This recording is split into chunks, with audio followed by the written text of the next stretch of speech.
Hello and welcome to the Bones Horror Podcast. This is episode 75. I am Legend. Hello, guys. You are indeed. Well, you are indeed. Yeah, I thought that was you like announcing yourself I to the podcast. Like, I am Legend. Yeah, I am. I am Legend. Yeah, so we got Larry with us. Hello. Larry, and we got Ewan. Hello. Jess isn't with us. She's not very well. So sending our love to her. Hopefully she's listening.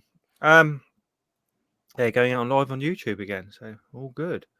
Nice. What have we been up to? I went to that ninja place again today. How exciting was that? Luckily, I escaped after a half hour. So, yeah, left them to it. And I had kids' football this morning, and pretty much same old.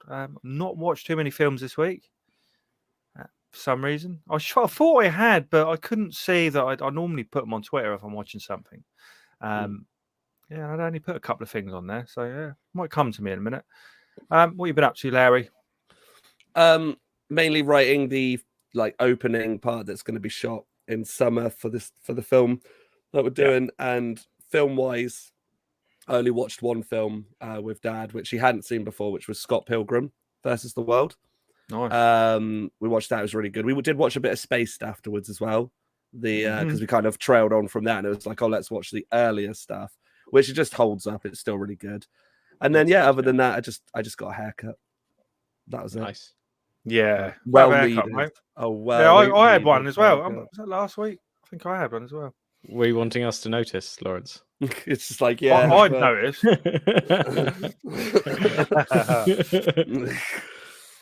But yeah, Yeah, I didn't. But not too much though. That's enough about haircuts. So Ewan, have you had your haircut this week? Not this week, no. I did a few. I get my sister to do my haircuts nowadays because I got to do it during lockdown, and it just saves me 30 quid when she's around, so Nice. she just does it. Yeah, She's not a professional. She we could tell. But yeah. Jenny, I'm sorry if you're listening. I was joking, Jenny. All right. Yeah, it's been a weird one, to be honest, because I was on Sunday, right? Yeah. It was going to be the night of the Oscars, and I was feeling quite. This was the first year in a while that I gave it a miss. Decided you didn't travel this year, obviously. No, I didn't travel this year. Travel to the Oscar. Yeah, because usually in previous years I'm covering it for someone like Culture Whisper or whatever, but this year not doing it. So I thought, I'll just have a sleep because I've got work in the morning anyway. Yeah, got up at 8 o'clock in the morning. First thing I watch, I barely blinked my eyes open, was Will Smith slapping Chris Rock at the Oscars. Yeah. And that sort of set me in a sort of the whole week I've been sort of so divided on how I should think about it, because it is everywhere on Twitter, it's everywhere on Instagram, and so I'm just machine gunned into trying to sort of look at this thing that's happened, it's and then the whole thing has kind of evolved into a sort of like a 9/11 conspiracy video where they just sort of analyze it from different angles, and they've even doctored the photos to make it look like that Chris Rock has a thing on his face. I saw that. That was so weird. That was so weird. I put it on our group chat. I was going, what is this? Yeah, and that's what I mean. You posted it in, and it took me a while to actually have a look at it and be like, wait, what is this? I was like, is this what has someone gone in on Photoshop and been like, yeah, let's put 8 masks specifically on Chris Rock's face that's designed for a slap, but then nobody noticed the whole ceremony. No one was more the wiser. Yeah, and I've only seen the footage twice. I've only brought myself to watch it twice because it's just so. I mean, loads of people have been saying things about it, like Chris Rock, saying like both parties were in the wrong, basically. So Will Smith for slapping him, Chris Rock for insulting his wife, which goes into sort of arguments between race and disability, because she has alopecia and that counts as a disability.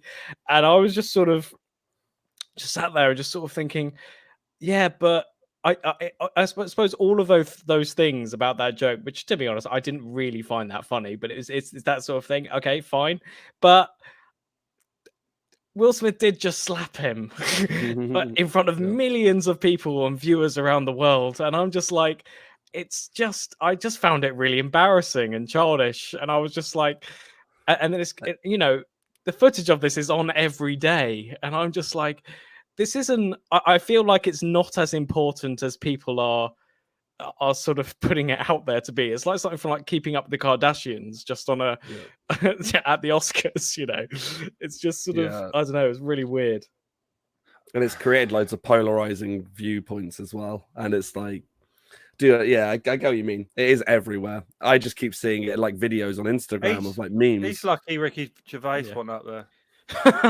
Well, Gervais did a fair few jokes about it on Twitter, and I'm not sure. But it's also like, I don't know. You sort of see people that I quite respect saying, "Yeah, Will Smith was totally in the right," and sort of like, and I'm just like, was he though? Like so many things saying, chat shit, get shit, and I'm just like, I don't know if that's how society works, or at least how we want it to work. For me, it's like one of those things where it's like, I get being frustrated from if it is all, let's say it's all completely how it happened and all that, and I get that someone would be pissed off, but there have been if you watch the Oscars and just like you watched every Oscars after each other, there are jokes in there some years where it's like, fucking hell, really? Like, absolutely. But as like we're teetering the line here, and I think that essentially the problem is that I fully get it that he angry and whatever, but I also think that you could tell immediately when he did a speech for winning the Oscar, you could tell he was like, oh shit, exactly, I shouldn't have done that. And you can just see it. And what I don't know, he's gonna go down, this will be an infamous story where it'll go down as legend, which is fitting because I clap my hands to you. That's why we were gonna watch A Quiet Place 2, and then that came up, and I got to revisit some Will Smith films after watching that, and I Am Legend is a favorite of mine. I don't think I feel like I've gone off Will Smith. I think he's made a mistake, and he's got something. It's obviously, to me, seemed like it had been building up because he laughed initially. Yeah, it's only when he looked at her. So I think there's a lot more to it, and that was it. I need to make a stand now. People were taking the piss out of me. That's what it felt to me. That's what it felt like, and he did it in front of the whole world. Yeah, it was sort of a thing where I because people were saying, oh, he laughed immediately until he saw what Jada was doing. I wonder if we're sort of getting into sort of gossipy territory here, so I apologize. But it's sort of, I feel like it was almost like he didn't process the joke, and he was doing the sort of what I imagine a lot of people there were doing was doing the formulaic thing of just laughing along and just getting on. And so he was doing the prepared laugh, and then he sort of recognized what the joke was about and saw that Jada was rolling her eyes or whatever. But as you say, I'm not gonna like cancel Will Smith or anything. He knows he made him an error, and it was just weird. It was just weird, like all week. It was just he needs one of those props from Men in Black that he uses when you just click it. For the whole just be like, look right here, just a bump. But no, it doesn't put me off like Will Smith or like Will Smith films. Like for instance, when all that Kevin Spacey stuff, like that, for when I watch a film with Kevin Spacey in, it's way more trickier than putting on I Am Legend and being absolutely. Will Smith. Especially if it's like especially if it's like House of Cards or whatever, when you watch Kevin Spacey in that, where he's being deliberately deceptive, but also when he I don't know how we got into space, but when so like a couple of Christmases ago, he like released these like really horrible weird videos. YouTube videos of him as is it Frank? Yeah, Frank, whatever his name is in House of Castle? Cards. Is it Frank Castle? Yeah, maybe. Yeah, and it was just so weird, and I'm not sure if I can go back to that series because of that. No, But you know, it's other odd. things like it's weird. So again, welcome to the Bones Gossip podcast. So I Am Legend. Let's we're losing this. We had viewers earlier. We don't have any now. So We talked about Will 10 Smith. minutes. Will Yeah, I was Smith. gonna say jump straight on into like gossip media, and then it's like, shit. Bring I it Am back. Legend. Bring it back. 2007, based loosely on the Richard Matheson book that I've read many times. It was directed by Francis Lawrence. Constantine, I think. Hunger Games. I think it's his first. It was his first film. I think he did loads of music videos, but this is his first. Yeah, I don't know if he did Constantine before I Am Legend. But he did. Yeah, I did see there was a lot of music videos. Seemed to be in demand for that. Starred Will Smith as Dr. Robert Neville, and I put Dash Mioch, is it? Dash Mioch as the Alpha Darkseeker. I can't remember the program we used to see him in. It come to me in a minute. Anyway, let's move on because I'll be in silence for a minute trying to think of this person. But he's good. So at a budget 150 million and a box office of $585 million. So that is a success, isn't it? Really? Pretty much. Yeah, I would say. At a Rotten Smart score of what do you think? What do you think, Dan? This is tricky. It's tricky. It is tricky. I want to say 60 something, and that's not because I think that people don't like it, but I think there's a lot of discussion to be had about some of the stuff that went in with the film and the direction they took. So I'm going to say I think it's at 60 something, maybe like high 60. Yeah. Maybe early 70. But you just said so I assume it's in the 60s. 68. Right. I've not right anything about this film because I've watched it so many times. I think I can just talk about it. I did watch the alternative version. The only reason I watched that, the only reason I watched it again, like that version, is apparently there is an I Am Legend 2 coming out. So I'm hoping it's not a prequel because that'd be weird because he's a lot older now, Will Smith. So I watched that one because he actually does stay alive at the end of the alternative version. Yeah. So I'm thinking maybe they're thinking, well, if we do a second one, it'd be. But also, sort of giving credence to the prequel idea. Michael B. Jordan is also involved in the sequel, who was played Apollo Creed, not Apollo Creed, Adonis Creed in the new Creed movies.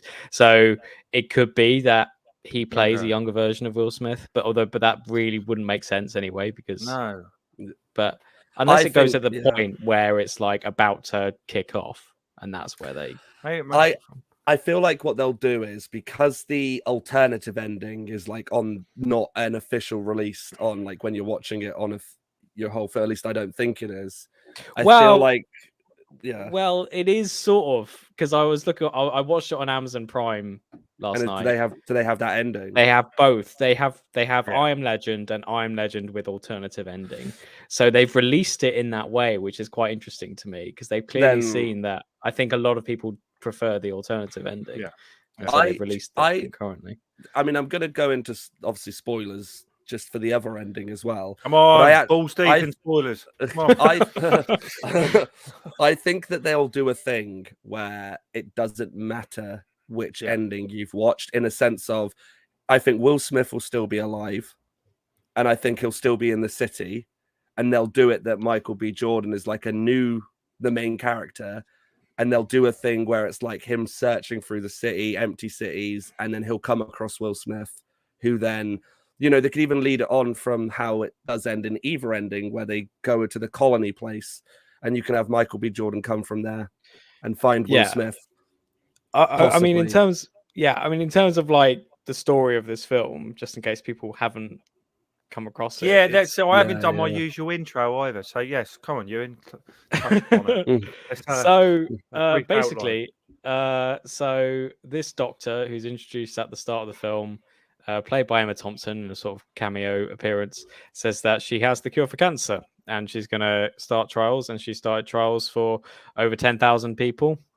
And then it turns out this caused people either to die or to turn into sort of very monstrous zombie-like. I mean, I sort of consider them vampires, but everyone's been calling them zombies. Dan says, "Nice haircut, Larry. Big improvement, indeed." Thank you. It is. So now New York or Manhattan is empty of people, except for Will Smith, who plays, as you said, Dr. Robert Neville, who is is sort of like roaming around by himself, with his dog, actually, Samantha, R.I.P. And he's trying to develop a vaccine for the virus, and it's sort of so. The vampires, zombies, whatever you want to call them, they come out at night. So he does all his stuff during the day, and then he goes back home and sort of waits out the night, and then waits till dusk. Dark Seekers. That's what we got to call them. Dark Seekers, yeah. Yeah. Well, the big premise as well with the film is that while everyone's trying to like evacuate, he tries to get his family out, which doesn't go too well. And you get like flashbacks of, the early stages of it. But then how the film kind of presents itself is that similar to the novel and similar to the Omega Man, and then obviously I Am Legend, is that he solely believes he's the last person on Earth, the last person alive, and that he's hoping that there will be other people. But the way the film presents it, the story presents it, is that he's the last person that isn't a Dark Seeker. Yeah. And going on to those Dark Seekers, I think that in any version of the story, it's really good, but I don't like the CGI. I think it was, my personal opinion is, I think that they looked at the rating, and I think that they went, we want this to be more marketable for a wider audience. The lions and stuff. No. Sorry. So what I mean is, there are, don't get me wrong, there are certain shots that work really well. There's specifically like when it's at night and all the Dark Seekers are trying to get into his, his house, kind of his base. That's done really well. But there are other shots in the film where I just think, why didn't they go for a human cast member with good prosthetic makeup?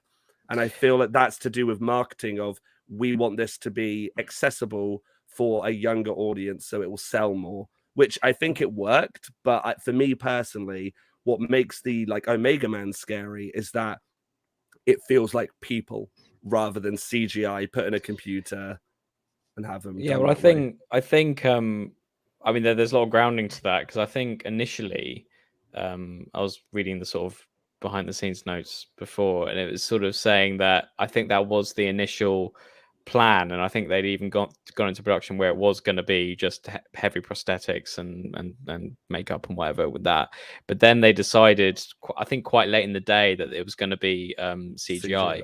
And it's funny because because you often wonder about these sorts of things, about sort of Hollywood movies that are heavily CGI'd, like, because this was made in 2007. You often wonder whether it's just because it's, we've come a long way, like as you do with every year, technology improves.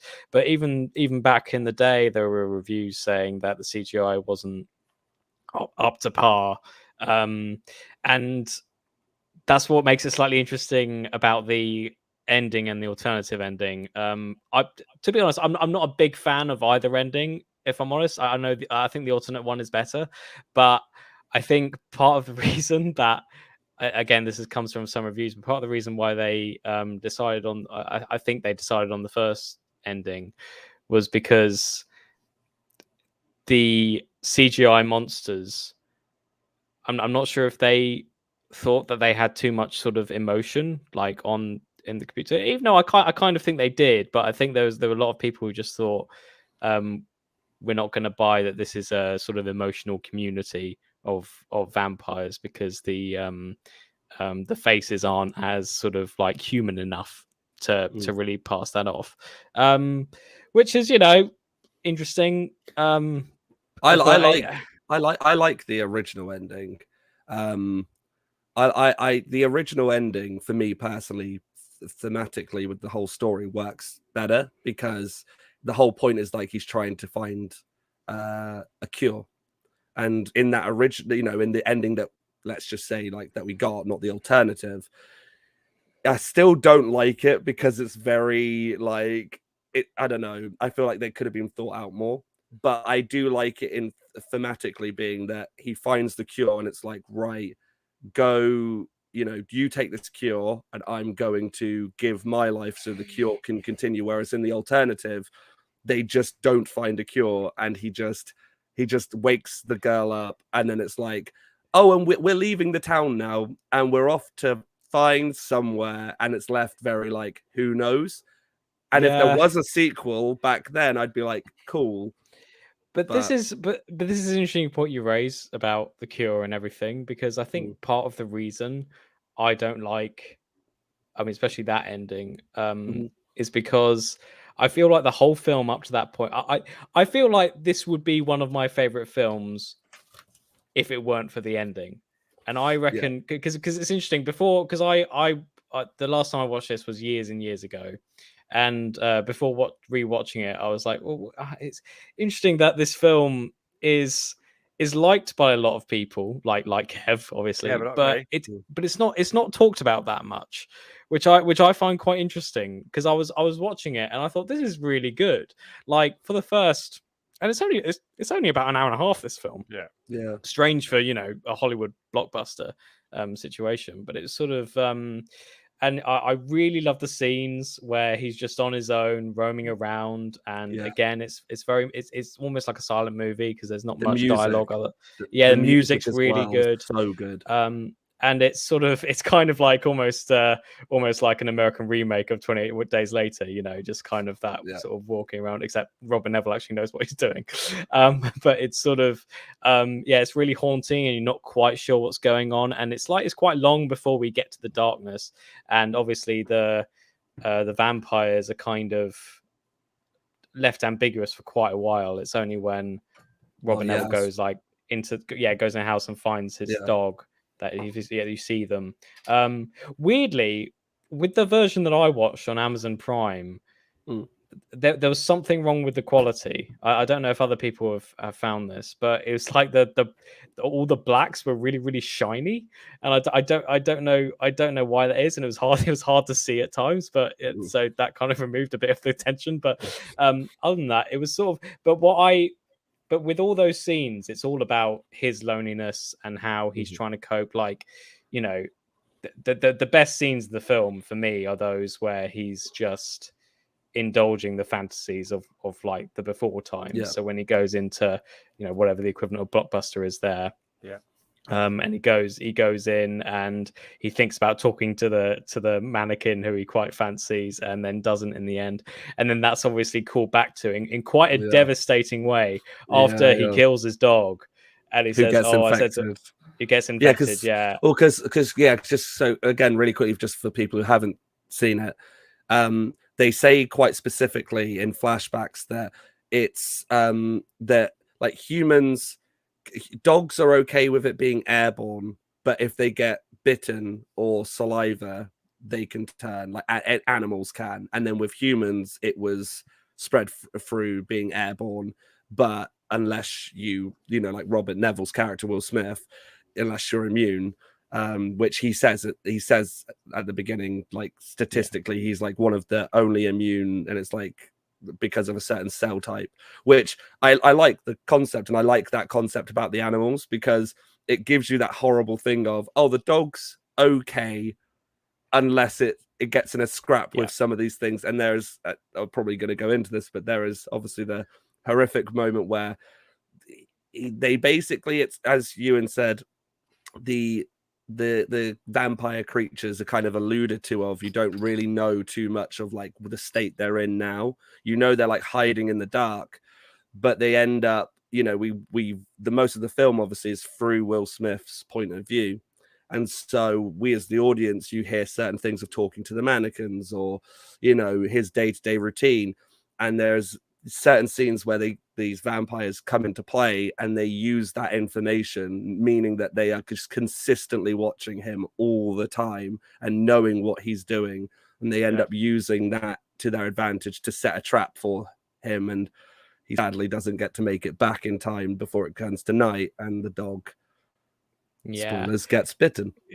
Yeah, it's also a scene that sort of slightly confused me because it's basically the sort of zombie vampire dogs which they set on them. It's quite a well directed scene and well shot scene where the light between the buildings is fading away, and it acts as a kind of threshold to try and catch them.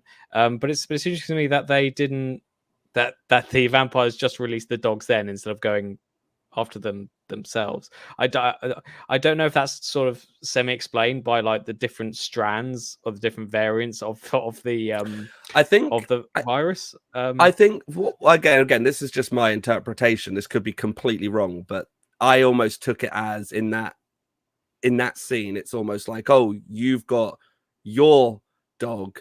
And it's almost like, well, we have ours, almost like a one-up of like, it's almost like a middle finger of like, oh, your dog's helped you through so many. It's like, well, we'll set ours on you. But that's one thing about the whole film. There's my biggest criticism with the film, because I do really enjoy it. And I think other than the CGI, which can be looked past, it's a really decent film. But one thing I wish they would have carried over from Omega Man and from the novel is how it's almost the New World Order, which I guess the alternative ending does try and do, but not in a very grounded way.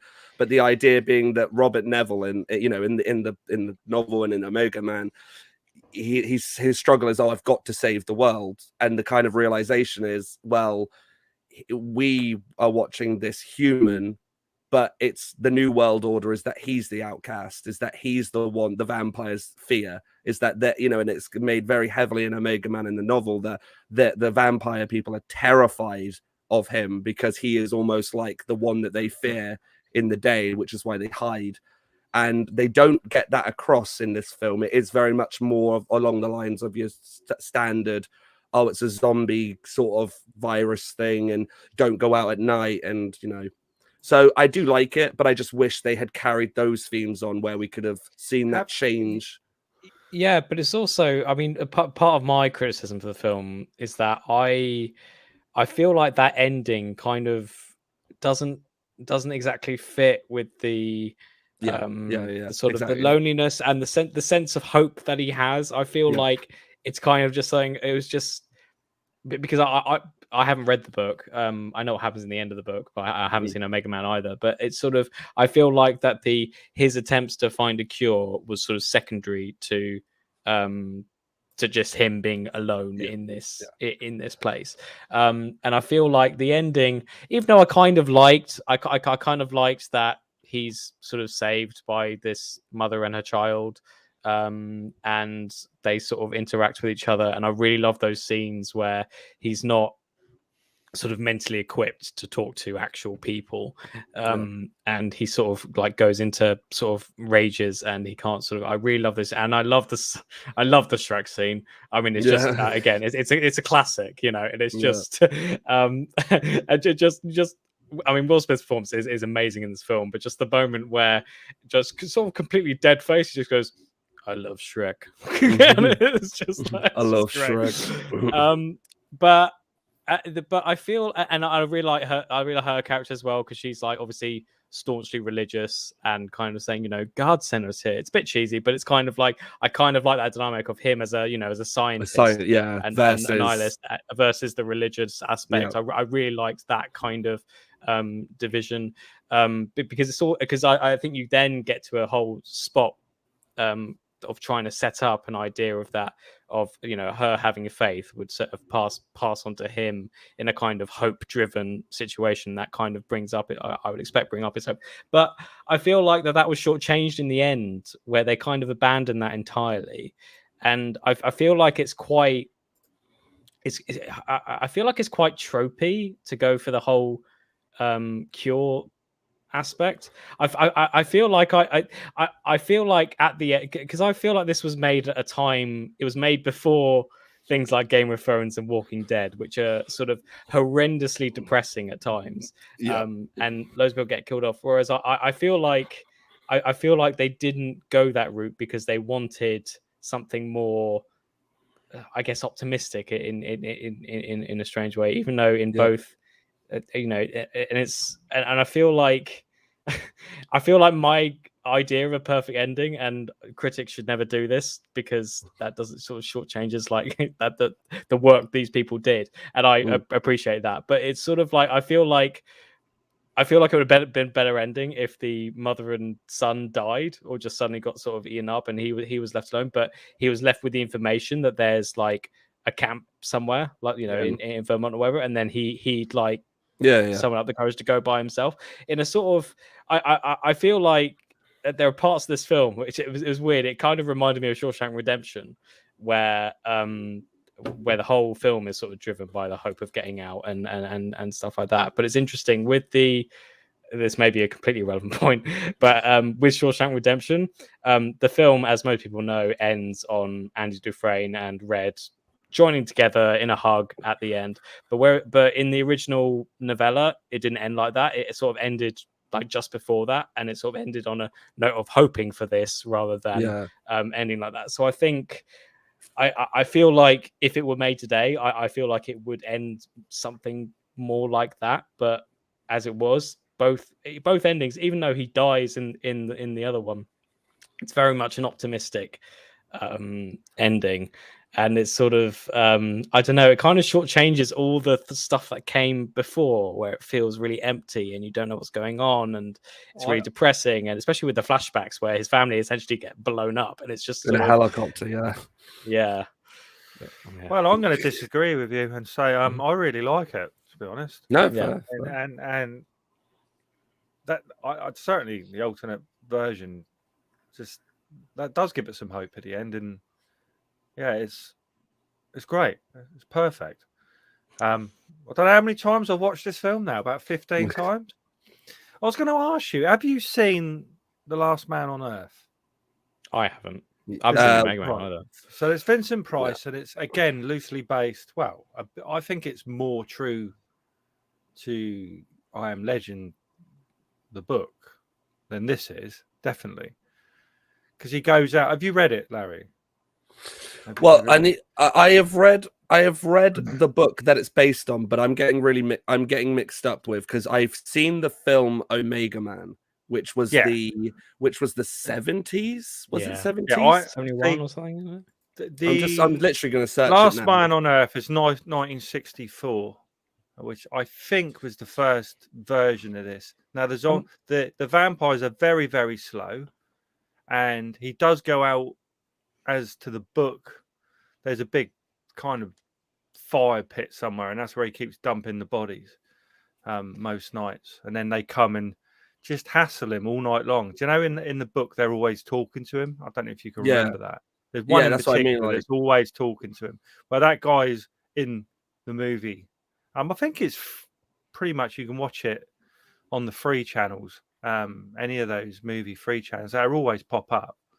It's well worth a watch. It's black and white as well. Yeah, and the book was written in the 50s. I think even before. So because I think when George A. Romero made Night of the Living Dead, he was heavily inspired by I Am Legend in that same way, and you can kind of see, and that's why I'm sort of like got that feeling. That movie's got that feeling as well. Yeah, and that's why, because also the book they're vampires, aren't they? Yeah, they're more. It's more heavily. Again, I can't remember specifically if they go, they're vampires, but they are very more like they can speak. They're intelligent. Yeah, but they can't.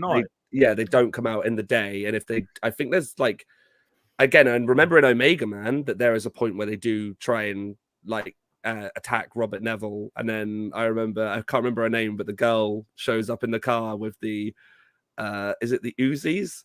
And she just starts going crazy and then goes like, "Get in!" But that's the thing. Like, I don't know. I going back to what I was saying about a sequel though. I don't know how that's going to work, and I'm just worried because they could make it a really good film that is kind of not a direct sequel, but is a spiritual successor of like, oh, we want to make I Am Legend again, but we like our first film, so we're going to just. But it's this idea of going, oh, Will Smith's back. And it's like, I feel okay. I feel like the only way he could be back is because he obviously did loads of the character filmed himself a lot. Yeah. Like giving logs and whatever of his like experiments trying to find a vaccine or something. If they sort of did a thing where they like do that modern thing of de-aging Will Smith as if it was like, and then do like, I don't know, a footage of himself so that Michael I was going to say Michael Jordan. He sort of stumbles across this and sees that maybe that would work. But you can't sort of get away with you can't really that camp in Vermont really fucks things, I think. Yeah, that's what I mean. It's real. Well, unless you have the camp and you have Michael B. Jordan come from that camp, and the camp is like you do it where it's years gone and there's only a handful of people left and supplies have run out and it's even worse a world than it was, and you have it where Michael B. Jordan takes that role up and have it like with Will Smith, like you said, with the video logs and stuff.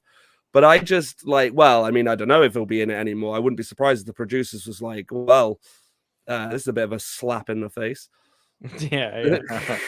I also got confused because it's like, I mean, there are a few plot holes in this film, which I was sort of like noted as I was sort of watching, and I thought the main one, especially with the alternate ending, apparently there's a bridge that you can go. Whereas it's heavily implied at the start that all the bridges are out, and the Manhattan is like its separate thing, like a sort of Escape from New York situation where it's just like they've kept it there. And it's sort of, I don't know if it's the same with like how did the mother and child get there, and you sort of suspect it's a boat, but you kind of wonder why it would have been pretty out of the way, and it was just sort of I don't know, it's weird. I think that film, this is my issue with it. That film was intended to be a standalone film. And I think it works as a standalone film, depending on which ending you like. It doesn't really matter. But when you start going, oh, we're going to make a sequel, it really does matter. Yeah. Like those things matter. And I don't think, especially audiences nowadays, I don't think they'll just accept like, oh yeah, no, Will Smith, he blew up in one of the endings, but he's fine. He's fine. I can imagine they'll do a thing if he is hiding out and they go with that ending, that he's like got a bit of scars over his face and he's like, I've been still living in this house for 10 years. I held a grenade to my body, but that I'm fine, really. It's like the butterfly. It didn't go off. It didn't go off. What? Yeah. Okay, so no, we should move on because there's something else we've got to talk about as well. So if you were to rate this, what are we thinking, Larry? I'd give it a solid 7 because I do like it, and I think the only thing for me that lets it down, but that is something I can overlook, is the CGI. If I think that even with the endings, and if it wasn't, did you like the deer and the lions?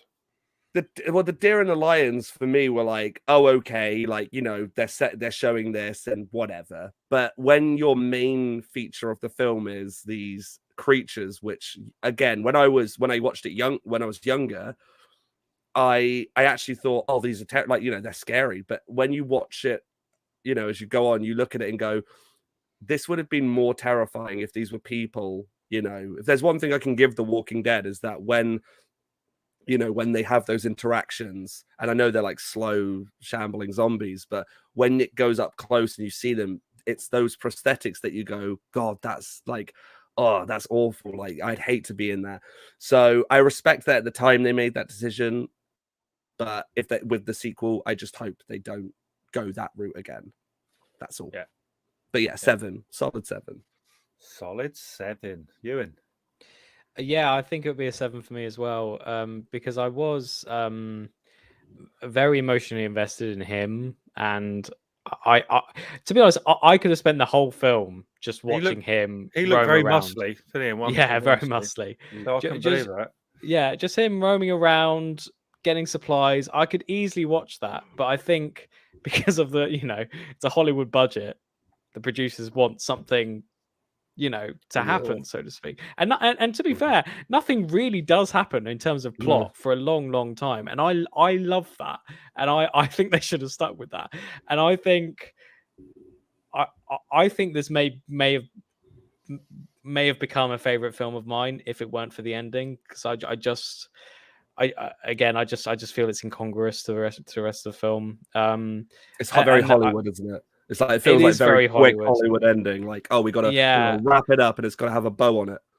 Yeah, and I don't like that aspect of it.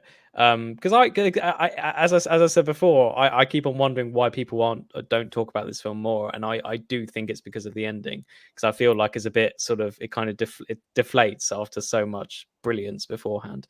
But I was moved when I was moved, and I enjoyed it when I enjoyed it.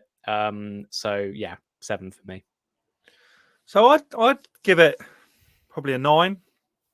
It's in my top 10, I think, of all time.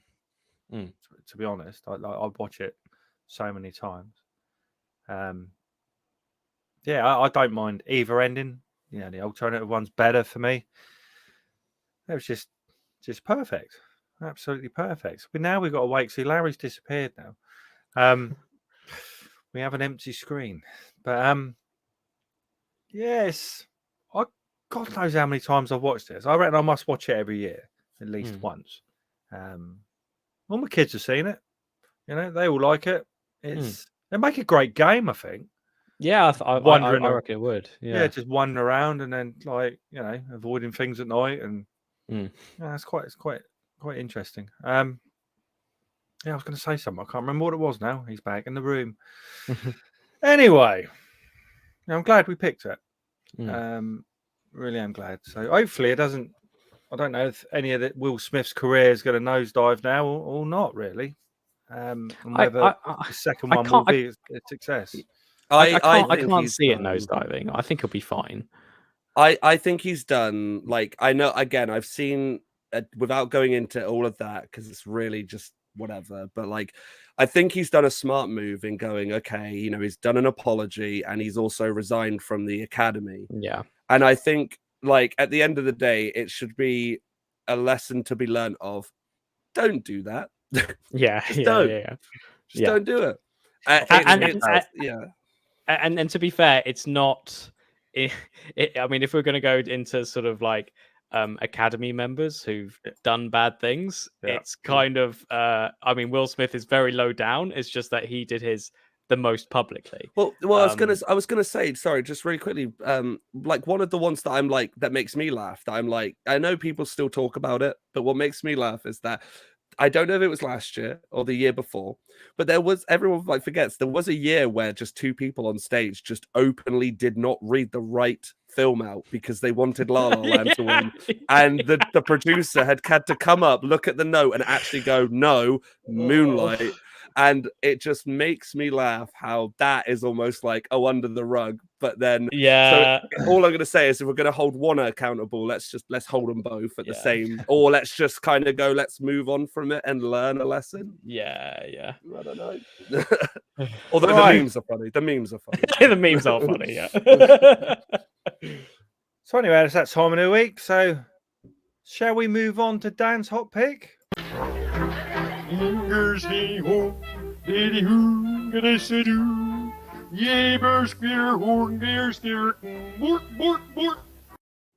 couldn't do it. I was trying. I was like, I'm in the middle. Yeah, I thought you're in the middle. You couldn't do it. So Dan's hot pick was Wormwood, Road of the Dead. So I had my Blu-ray sent to me. Yep. I watched this last night with my 15-year-old son, and it is a 15. It says on there, which I can't quite believe it's a 15. In all honesty, and I loved it. Yeah, it's great. I It's thought it was fantastic. so good, and there were some little things that happen in it. It's Australian, and it is Australian, isn't it? So Yeah. they were very funny, but a couple of things I really liked. Obviously, it starts with the head explosions straight away. I'm like, this has got me straight away. As soon as it opens up, bang, bang, there's heads going off. My son's like, this is all right, isn't it? And so it's like, I was just so pleased. And then there was a little twist where, they've run out of fuel. I don't know if I should spoil this. I'm going to spoil it because it just made me laugh so much. It's a great plot. So these zombie things, right, have like a gas emitting from their mouth, which you can see all the time. So they've basically, some of their cars have, the fuel they've got's not flammable anymore for some reason. I don't know why. I think they say, don't they, that like fuel is essentially one of those items that if you have it, it's like a luxury at this point. And so the zombies, like you say, have this like weird gas emitting that can fuel cars and also. So they light one of the breath. They light it, and there's a flame. And it's like, we can use this. So then they stick the zombies in the back of the car and put some kind of mask on them, and extract the gases to run the vehicles, which is amazing. Yeah. So they have one or two, and then and then they run out of one zombie, and they pull over and get another one and stick him in a mask. It's amazing. It's funny. Yeah. So Dan, you have to watch Wormwood with the kids. Honestly, Dan, they'd love it. So my 8-year-old hasn't watched it yet. I want to see the sequel. Like I've seen. Is it out yet? No, this is the thing. So I know on YouTube they've released like some clips of it. Like, I think they've released the opening like 10 minutes of the film, but I actually don't know if it's out. And if it is out, I don't think it's out, at least in the UK yet, because I have been I remember similar to your Blu-ray, I remember ordering it, seeing a trailer for it on some channel, might have even been the Sci-Fi channel, and I remember thinking, this is great. Like, this looks like a homage to zombie films, but knows what it is and wants to have fun with it. Watched it, thought it was great.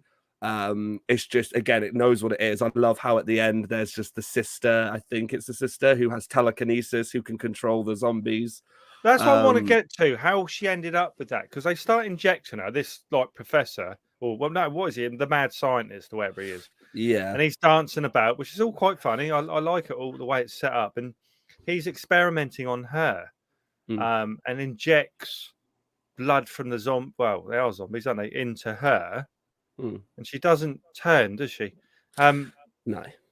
But she does. She is able to communicate with them. I think they're trying like mind control, isn't it? It's like I always get from it, again, I'd have to triple check, because it's one of those films that you just whack on, you just go with the premise, and it's just like great.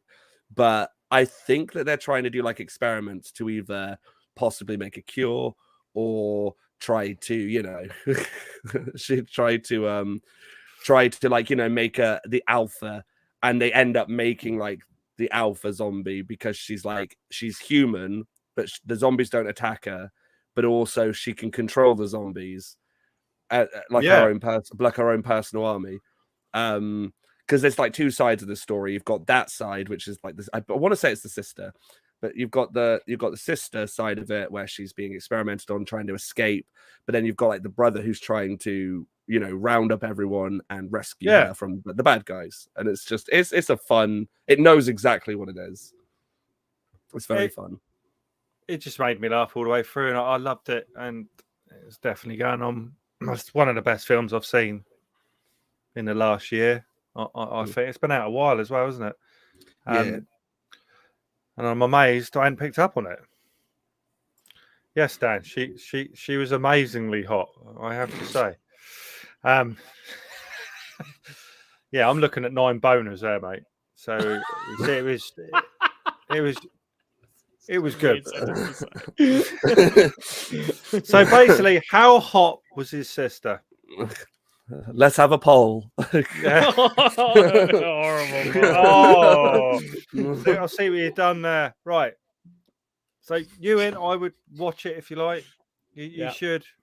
I don't know I'll where. definitely check it out. I'd never seen it. I'd not. I seen saw or on a heard of it. I saw on a trailer on TV, and I remember thinking, like, was this in cinema?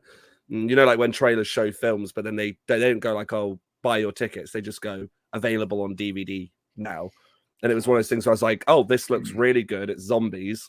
Let's give it a go." And I'm looking forward to the sequel. I think it's Wormwood Road of the Dead is the first one. Road of the Dead. Yeah. And then the second one is like Apocalypse of something. I don't know, or sequel. Something along those lines. They'd be running lorries and stuff off zombie. I can imagine now. You should, Kev. You should watch the 10 minutes. Watch the opening 10 minutes on YouTube. What, the new film? Yeah. So they've put like Oh, wow. their channel. They were like, "Oh, here's the first 10 minutes. Have a watch," and it looks like it goes more extreme than the first one. Oh, brilliant! No, I definitely will do that. So again, brilliant, Dan. Have a think about next week's hot pick. Yeah. So again, let's move on to what we watched this week. What have you been watching? No, seriously, what have you been watching? Okay, shall I start? I'm quite excited about this one. Go for it. I decided me and the kids. I think it was Sunday night, quiet night in. I'd banned their Xboxes from the internet that night. So it was. We decided to hire a film, so we went with Ghostbusters Afterlife, which was a first for us all. So we don't often, rent films these days. Go to the cinema, but what did I think of it? I liked it a lot. I liked obviously the old characters revisiting. I liked it that those women weren't in it. I liked it. We don't speak of the 2016 one. No, but it was just great. It was this is the kind of film when I was growing up that you take the family to the cinema to see, like I would Jurassic Park, or do you know what I mean? Is just a nice film. You leave there. There's nothing horrible really happens. It's not. It's a good movie. I think it's not the best movie, but it is a good movie. It's solid enough. It brings back a bit of everything.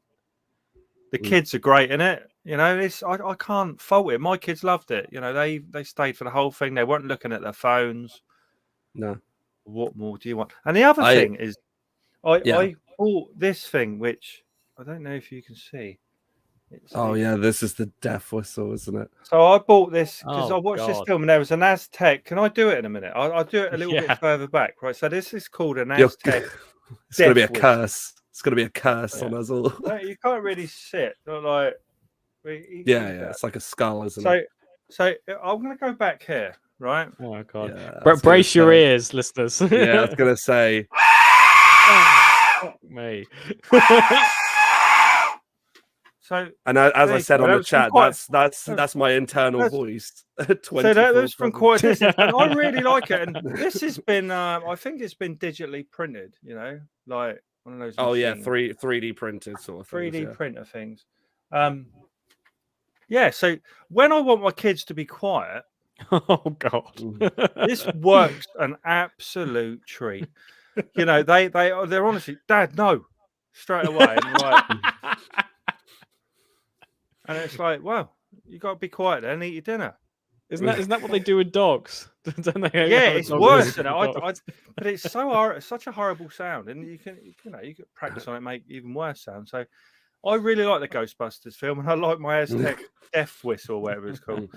Well, I was going to agree with you just really quickly on the Ghostbusters because I watched it and then I showed my dad it, and he's not seen the 2016 one. He just likes the original 2 Ghostbusters. And I think he summed it up the best. He was like, it's one of those films that you can put on. It's done very well. It's enjoyable. It's fun. And it sets up for if they are going to do some more, there's so much now that you can do and just make it their own. Yeah. This one is the movie connoisseurs. Yeah, so you and Larry are our movie connoisseurs. So is he aren't going to you? pick? He's going to have his own Oh. pick, and this Oh, one is for us. Okay. Once, Okay. maybe. Oh no! I the thing is that What's coming? I'm very interested. I'm very interested in what's coming. Better not be Birdemic or anything. Yeah, I was gonna say. Birdemic 3. Oh God, yeah. That's due out If that ever soon, gets, isn't it? yeah, if that ever gets made, yeah.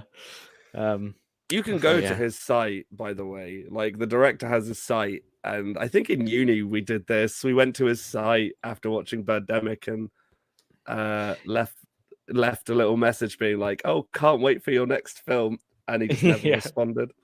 Oh, So Dan has He's a picked busy Koki boy. D Kokodar, and I've actually heard of that film. I think it I came out haven't. in the London Film Festival a few years ago. that Beatles song.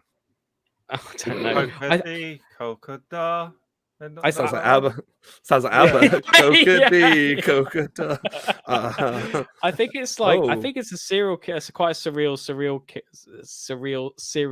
Surreal serial. That's a hard one. Yeah. Yeah, I think there's an animal involved. I think Have I that's what I got- remember from Have I it. got to buy this? He just Oh, keeps making me buy films. I'll read the I'll Yeah, go read on. what it says on the poster. It says, All right. it says the bastard offspring of the Groundhog Day and the Babadook.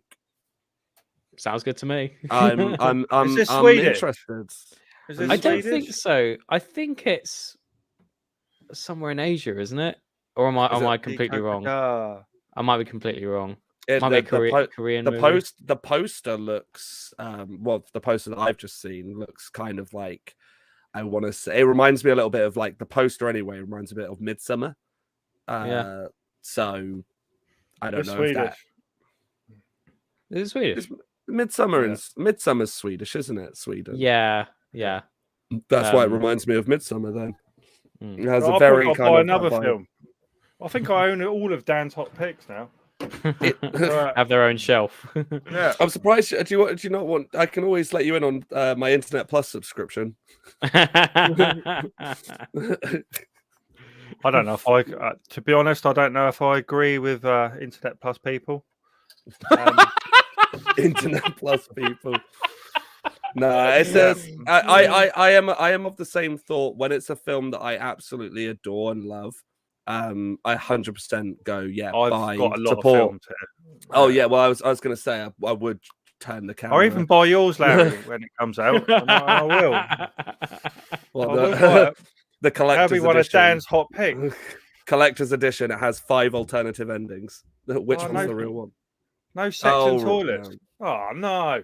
Yeah, again, that's from a comment that Dan's made in case people Yeah. have just in case people think Kev's got annoyed and there's no sex. In doors. Dan's just said Swedish, no sex in outdoor bathrooms. Yeah, so- from Dead Snow. No sex in outdoor bathrooms. Yeah. Well, I look forward to watching that. I have to. Hopefully, it's iTunes or I can get hold of it. The other thing I watched, and I'm interested to hear your thoughts on this, Larry. The Visit. Oh, Is the Is M that Night. Shyamalan?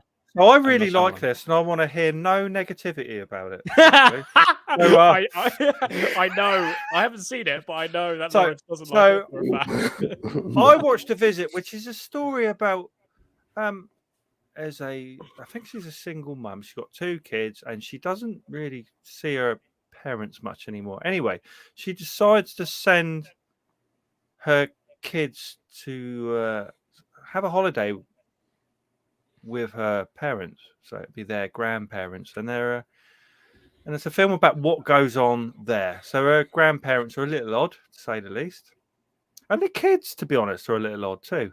And they're filming everything, so I think everything is like that found footage type of. It's all filmed by the kids' cameras, isn't it? They got one each, or I can't remember. But It's anyway, so- primarily the young boy. I think. Yeah, Yeah, the sister does like get into it as the plot goes, but it's him who starts it. Like I want to kind of document all of this. and it has a lovely twist, doesn't it, Larry? The thing is that I I own this yeah. film, by the way. So it's another one I own. and I'd heard, and I've started listening to a podcast called, I think it's called Kingcast, and every episode it's quite often like a famous person or director, and they talk Stephen King kind of books and movies that have been made.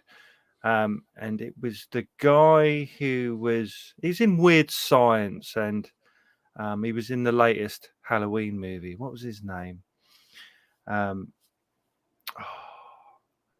He was in The Breakfast Club as well. All those type of films. I can't remember his name off the top of my head, but he was talking about this film in particular and how much he loved it. And I thought, well, I need to revisit it, and I still like it. It is very odd. But I know you don't like it, Larry. I get that feeling. What don't you like about it? Please tell me. Well, I'm not going to give the twist away because okay. So right. So without giving the twist away, with the twist, I don't understand if you were those kids why you wouldn't just go, "Heyo, I'm out of here." And I also think that the younger boy is annoying to the point where you want to smash your head against a wall. He's an amazing rapper as well. That's what I would have like. And so he's a young lad. He's about 12, isn't he? 11, 12, and he raps a lot. And he's quite. I get his character, what they're trying to do, and in that sense, it's fine. But like, there are when it's a film like this, realism would have been like, imagine if, so again, when you take a premise like this, like The Visit, and I don't want to spoil obviously with the spoiler, but when you take a premise like this, for me, I would have loved it if it had been a bit more like The Blair Witch, where it was taking itself very seriously and being like, this is the premise, and then with that twist you would have gone, oh, this is terrifying. But it tries too hard to be a comedy, and it doesn't shy away from it. There are moments where there are scares where you're like, me personally, I'm like, I'm not scared at this, because the character 2 seconds later has a camera on him doing a really horrendous rap, being like, oh, I've got my shoes on and I'm gonna walk into the, and you're just that's like, exactly shut how he raps. up. Actually, you rap better than him then. That was decent. And I whack my shoes on. But like, again, quality wise, it's fine. The actors, I think, especially the grandparents, they do a really good job. But I just would have liked, don't get me wrong, I will take The Visit any day over M. Night Shyamalan's recent Old. Oh, that's next week. God. That's next week. We did cover that on a podcast, though, didn't we? Talked about it. We talked about it in full. We've both seen it, and yeah. I mean, I think it was the worst film I saw that year. A lot of people like it, though. Yeah, a lot of people do. I feel like M. Night, my only advice to him would be, and again, I'm not in a position where my advice probably means shit, but my only advice would be, like, when he made The Sixth Sense, that film is genuinely not only scary, but it has good acting, it has a good story, and it's very emotional when it wants to be, especially with its twist. If anyone hasn't seen it, won't spoil it. But I feel as though as time has gone on, he's moved more towards, I want to make a horror, but I want to make it fun and entertaining and comedy. And it's like, fine.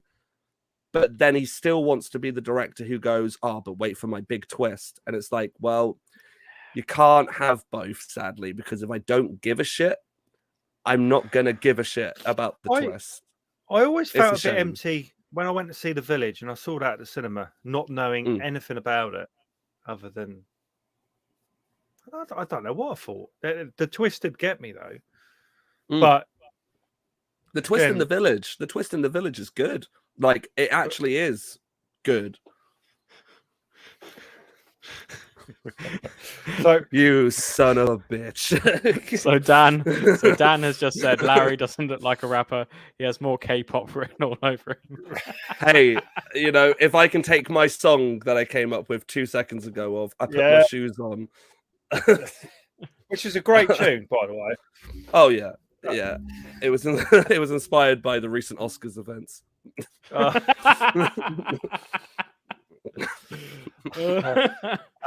So yeah. Anyway, that's pretty. I'm sure I've watched other stuff. I must have done, but yeah. So it was only those two things really that I can remember. Lots more to watch next week. So, Larry, what have you watched? So yeah, what we watched. Me and my dad watched Scott Pilgrim because he hadn't seen it, and he's a big fan of, like, you know, well we both are of, you know, Shaun of the Dead, Hot Fuzz, World's End. So we watched Scott Pilgrim, and it was really good fun. It was a really, like, again, it'd been a while since I'd seen it, and just again looking at it, being like, this is a great film. And then we watched Spaced afterwards. We only watched like 2 episodes, but it, again, just Edgar Wright, I think. It's interesting because I'd like to start from his early career and just go through and see how things have changed, because it was a bit odd doing it backwards. What's his next film? Has he got anything due out soon, or?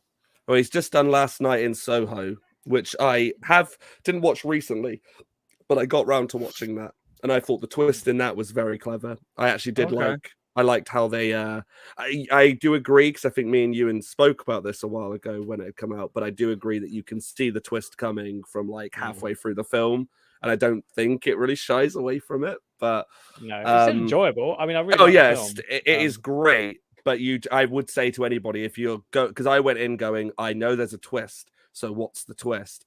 And about halfway through, I was like, oh, I know this twist. I was like, it has to be this, because it's very set up this way. And then the only other thing I watched was Moon Knight, which is going to be interesting because I also saw your review on it, and I was very surprised. Only because I think Disney Plus series wise, I think this was a very good opening episode. I don't think it's perfect, and I do think that there's a lot that could be worked out. Dan's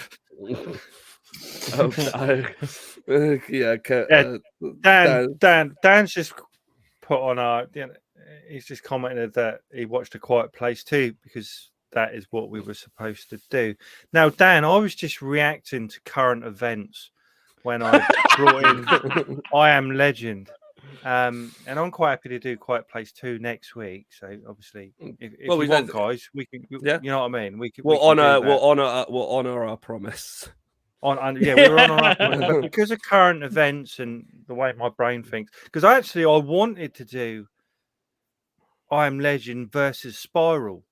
I thought that would have been quite interesting to get the Chris Rock kind of horror movie. Oh God, yeah! Wow. That's what I wanted to do, and it's like so because it's very current, as you can imagine, at the moment. So, but we will definitely do A Quiet Place 2 if you're up for it, guys, next week, and then it'll be either Larry's or Ewan's pick.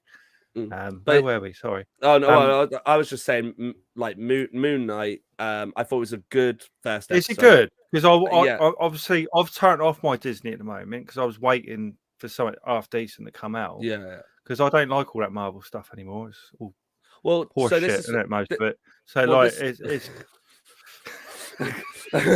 you know, I like DC. So like it's no, it's like, again, I will agree. Like, one thing I will agree with is Oh, Dan, current events.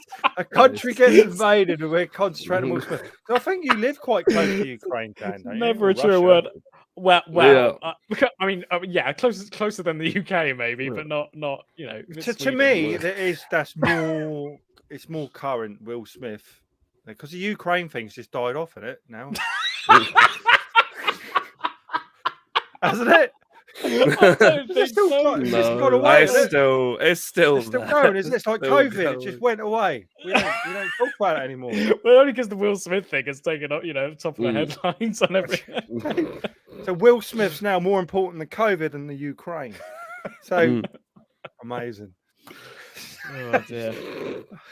But yeah, no, I would recommend you give it a go, because the one thing I would actually say for Moon Knight is it doesn't care too much about making it be a Marvel show, because that's one thing I will agree with you, is that most of the Disney Plus shows, which I'm fine with because I do enjoy Marvel, But I do agree that it becomes sort of this kind of, not in every episode, but most episodes are like, oh, have you seen this? Because here's a hint to this. Whereas I did like Moon Knight because it kind of went, yeah, it's set in the Marvel universe, but here's a completely, you don't have to have watched anything else. Just jump in. And I thought it was really entertaining. I also will give it huge props because I do think they handled the mental health side very well. What they could have done, which I was really worried for. I felt like whenever they did explore the mental health side, that side then kicked into it being serious. And they have fun with it. Is But it all on there? no, so on there? no, So I so need to leave it a little while, yeah. yeah, I was Release gonna, weekly, yeah. there's 6 episodes for this series, and then straight after this one, the next series that comes out is Star Wars Obi-Wan, and then Well, I'll after wait. that it's Miss I'll- Marvel. Miss Marvel. Yeah, What's that? it's another character in the Miss? Marvel. Miss. Is it? Yeah. Is it Captain MS. Marvel's daughter? Or No, something? no. So she, in the comics, she's a huge fan of Captain Marvel, so that's why she kind of adopts her name after she gets her powers. But it's basically a Okay. new hero who just looks up to Captain Marvel. I don't know what it Is it ever going to end? No, no, of course. It's But it's similar. It's similar to DC and Who's Marvel. still alive? Who's still alive out of the current Avengers? Oh Well, god, Hawkeye and Hawkeye, Thor. Hawkeye, Doctor Strange, Thor, Banner, isn't he still around? Hulk. There's so many. No, but the main Spider-Man. there's Spider-Man is still floating Spider-Man's around. still 3 of about, yeah. Yeah. One of them. Bit, Guardians the of the one- Galaxy. About Samuel L. Jackson, is he still in it? Yeah. Nick Fury. Wow. He's still in it. He's just they've made it that he's like not been in any of the recent stuff because the whole point is that everyone's asking where Fury is, but he's in. Yeah. I think they've hinted that he's in space or something. Okay. He's in space. Alright. He's in space. So Ewan now is going to discuss more intellectual. Well, I might as well follow movies on and- from Moon Knight. Okay. I do want to hear because Because- I saw your review and I Yeah. thought I'll leave it till the podcast because I'd like to hear what. Yeah, you so I will thought. say I watched it and I saw it was on like Letterboxd. So I gave it 3 stars in Letterboxd, which is the equivalent to about 6 bonus. Because Decent. It's decent. yeah. I didn't hate it, which is probably part of the reason why I gave it 3 stars. And I probably will continue with it, to be honest, because I am at least intrigued in where it will go. But my problem is that I feel like, and this is actually rare for me to say, I feel like it should have been longer as an episode. Because I agree. I feel like it jumps around so much, and because it's the premise is that this guy is basically a sort of schizophrenic fella who can't really tell between dreams and reality, and so he often goes to sleep and he wakes up somewhere completely different and he's fighting people and he doesn't know where he is and he takes on an alter ego. And obviously this is I mean I've read the sort of feature in Empire, so I kind of know the backstory of it. But I was just watching it and I was just like, there were moments I really liked. Like the moment when Oscar Isaac drives an ice cream van, or no, a muffin van with Wham going on in the background. That's a great scene. I enjoy that, and that's pretty much what I go to Marvel for. I think it's mainly because I sat down thinking, great, because I contrary to Kev, I really do like the Marvel series, especially Hawkeye, because I just like watching it. It's just enjoyable escapism situation. But with this first episode, at least, I just found it really exhausting to watch, and I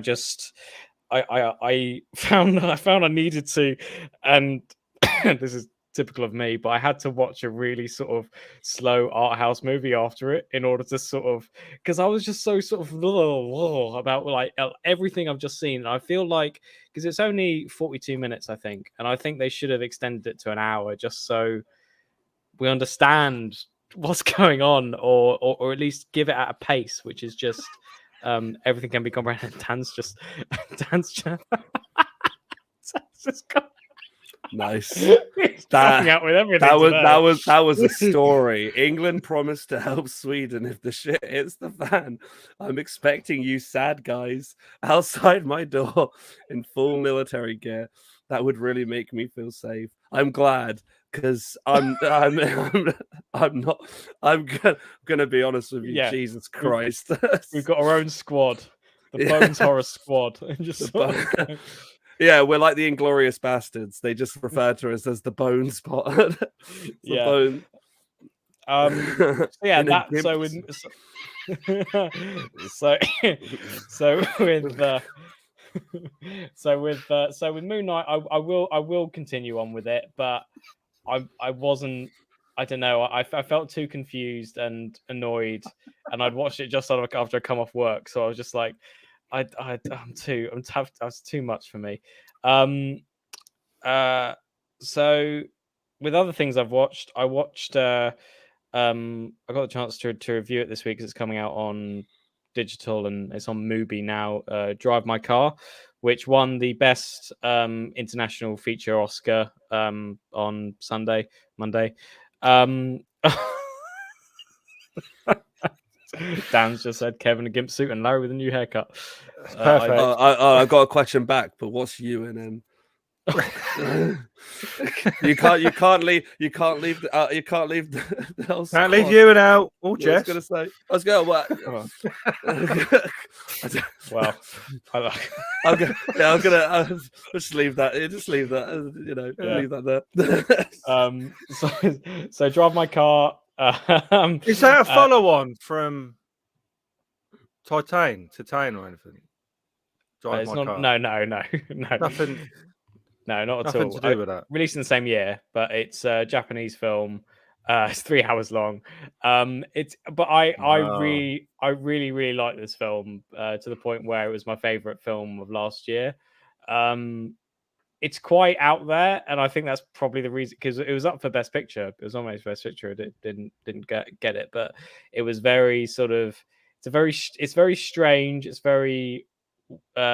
But it's very sort of like slow and subtle as well. It's about a theatre director who has lost his wife, and as in she's dead, and he sets up this new production of Chekhov's Aquamania, and he goes, in order to go to production, he has an hour drive with a particular driver, and it's about their relationship and how they get on with each other, and it's very much about sort of grief and trauma, and it is very long, but it's a very sort of Would I like it though?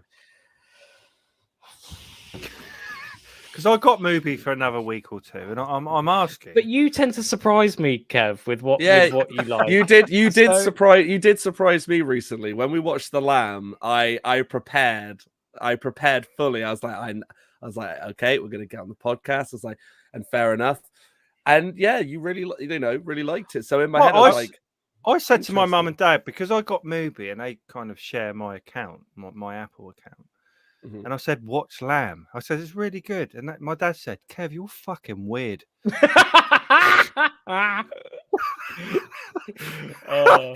my dad's in his 60s now. And yeah. So I did, because I really liked it. I thought it was very enjoyable. But obviously, my parents didn't get it. Do you know what I mean? I think A24 films in general, it's like, I think it's one of those things where everybody in those type of films will have one that they naturally go, this is like the one I like, and then because they do such a wide variety of content. Sometimes in life there are just moments that there are moments just come back. There are moments that you couldn't plan. That's beautiful. Thank you for that, Dan. That's beautiful. So Ewan is more of a runner. Sprinting around with his mic, sending hope to the troops. He's right. Oh, so right. So right. That's so funny. I wish Dan would come on here. One day, Dan, we've got to get you on. Oh, dear. It'd be hilarious. So, yeah, Drive My Car. Drive My Car. Anything else? It's good for... yeah, so I've been sort of intrigued by a lot of the Apple TV Plus stuff that's been coming out. And I watched the first 2 episodes of Severance. Okay. which is it seems like a series that's like specially built for me in some ways. In that it's quite surreal. It's quite it's set in a really weird office, and the premise is that these people who work in this office, it's kind of like a sci-fi dystopian concept where they go in and they subscribe. They go in for this service in which they have a kind of brain surgery in order to basically make themselves forget their home lives, and when they go back home, they forget their work lives. So it's a kind of sort of almost amnesia sort of a situation. And it's very surreal. It's very weird. It's very kind of it's kind of like sort of Franz Kafka and that kind of like bureaucratic system where like the sort of office workers are like smiling and they're doing their work and they're like seeming like they really enjoy it, but actually like on the inside it's almost like the bosses are trying to remove their individuality in order to make them work, but you're not entirely sure what the work is. It's weird because I feel Lawrence has had this problem before with his film The Lock, but I wrote a short film which has a very similar premise about sort of like a horror film set in an office block. But obviously they do it better. But it's that thing. I just feel like I just I got don't know. what I you feel meant. like I just got what you meant. yeah. But I know. yeah. But if I feel like a really personal connection to this, because it's like I feel like there are certain things, especially with me, which I find really scary, but a lot of other people don't, and I get really scared by like things that are perfectly symmetrical or geometric. I mean, it's part of why I found Midsummer so scary was because there are geometric buildings and it's weird and you don't quite know what's going on, and people are smiling and they seem to know what's going on, but you don't, and you're sort of put into this anxious situation where you're just not entirely sure what's going on. And I feel like Severance does that really well. It stars Adam Scott, who was the guy in Parks and Recreation. Perfectly cast, because in Parks and Recreation he plays a sort of like very meticulous and nerdy accountant, and I feel like he's in a very similar position here. And also, he's in Krampus, isn't he? Yeah, he's yeah, he's brilliant. Yeah. Also stars John Turturro. It's a Barton Fink and other things, as well as Christopher Walken. He's just turned up. And what's her name? Patricia Arquette, who I mean, in Boyhood and also in the David Lynch film Lost Highway, which is probably why she was cast. She plays like the sort of ultimate boss, and she's kind of like, again, very mysterious. But I recommend it. It's a scary. I find it very scary. I don't know if everyone else would, but I found it particularly scary. Also on Apple, there was Slow Horses, which is a new sort of MI5 drama starring Gary Oldman. Gary Oldman plays a sort of a really shit agent or boss of a sort of, basically it's like it's sort of set around this place where sort of demoted MI5 agents go if they've done something wrong or bad. They're sent to this place called Slough House, and you get these like pretty much mostly useless people. And Gary Oldman, like he plays he's like overweight, he farts all the time, and he's just a generally horrible person to like everyone around, but he does it in such a funny way because it's Gary Oldman and the script is done very well. And it's great when there are moments when there's like a possibility of like something happening and they do something important, but obviously most of the important stuff goes to the people on the higher up. And every time that happens, I go, no, we just need to do nothing, lads. Just need to do nothing. We're not involved in this, but obviously to make the premise work, they eventually get them involved. But yeah, only 2 episodes are available right now. I think 6 or 7 episodes. But it's really, really good. I really enjoyed it. They're sort of going into sort of like far right plot line where far right have captured a I think it's a Pakistani 20 something on the assumption that he's a Muslim, and so they're gonna like broadcast his death to like Britain. It's quite sort of like high octane stuff, but I just like that high octane stuff is kind of in contrast to the sort of apathy in this particular department, and I think there's a certain sort of Britishness about it. Like everyone's bored, everyone doesn't like it. Dan just commented again. I've never seen anyone with a BBC mic like that. I deeply respect him using that thing. Thanks, Dan. It's mainly because my mic stand doesn't really work, so I've had to. Sort of It works well though. It works well. My arm would be aching by the end of it though. Wow, I've had holding a lot of that practice. and yeah. oh and also, dear. last thing I watched. There's a new for the UK. There's a series called Hacks, which came out in the US pretty much a year ago, and it won Emmys and stuff. And everyone was wondering when it will come over here, but it's finally come to Amazon Prime. It's a sort of comedy drama, starring Gene Smart, who plays a sort of an old comedian or an old has-been comedian who does shows in Vegas. And the guy in charge of the venue was sort of saying you've got to sort of spruce up your material or make it current. And so they sort of hire a 25-year-old comedy writer to sort of spruce up her material, and it's about their relationship. I've watched the first 2 episodes. I think it's quite good. I think I need to get more into it, but it's a sort of, I really like their dynamic of just like, it's sort of like the difference in their generations. I think the contrast between that is where the humor comes in, and I really, especially the 25-year-old. I think she's really, really good in that. She's kind of her story was that she was like cancelled by Hollywood because of a joke she made on Twitter, and so this is like the sort of a last resort, in which she has to try and find work. Basically, is work. But I really love the relationship. Dan's just said you and 10%. You need to stop the madness. Dan is referring to a new Amazon Prime series that's coming out at the end of the month, which is based on Call My Agent, the French series on Netflix.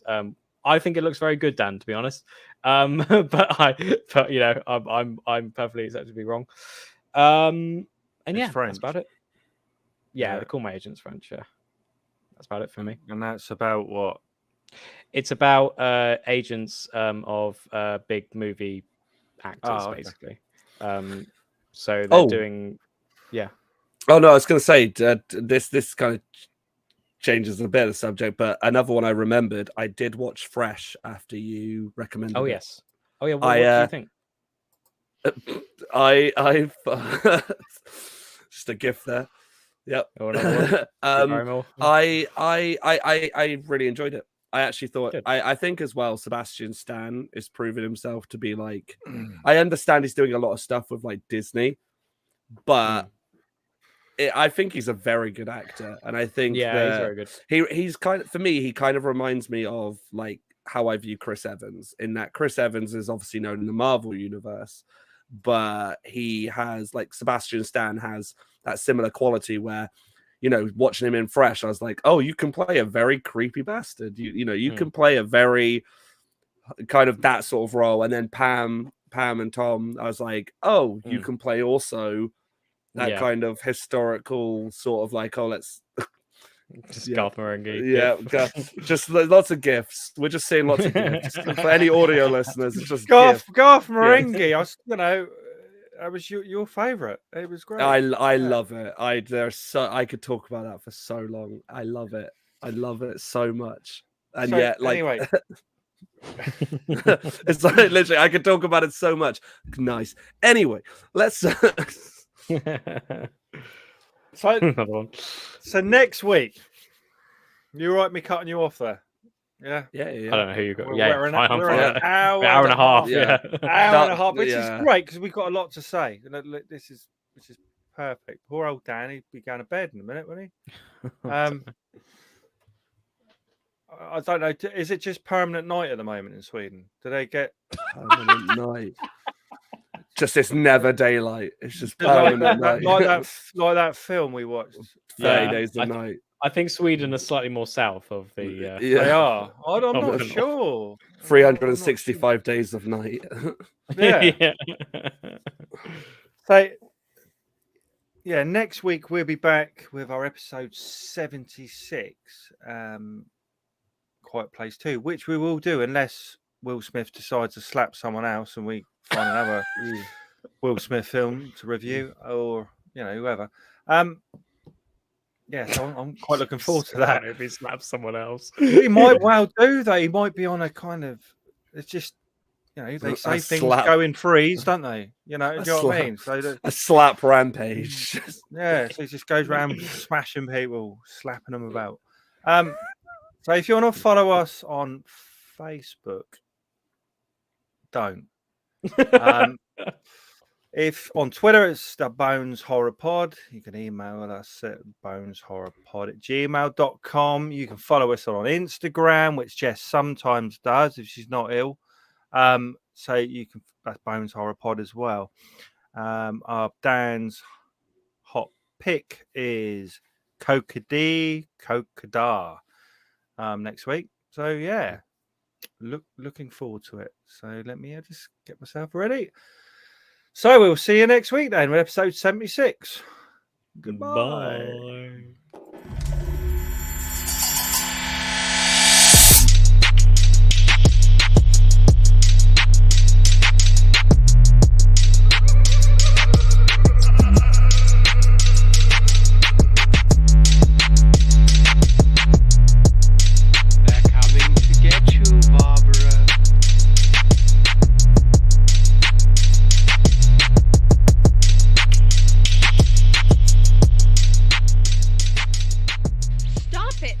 You're ignorant.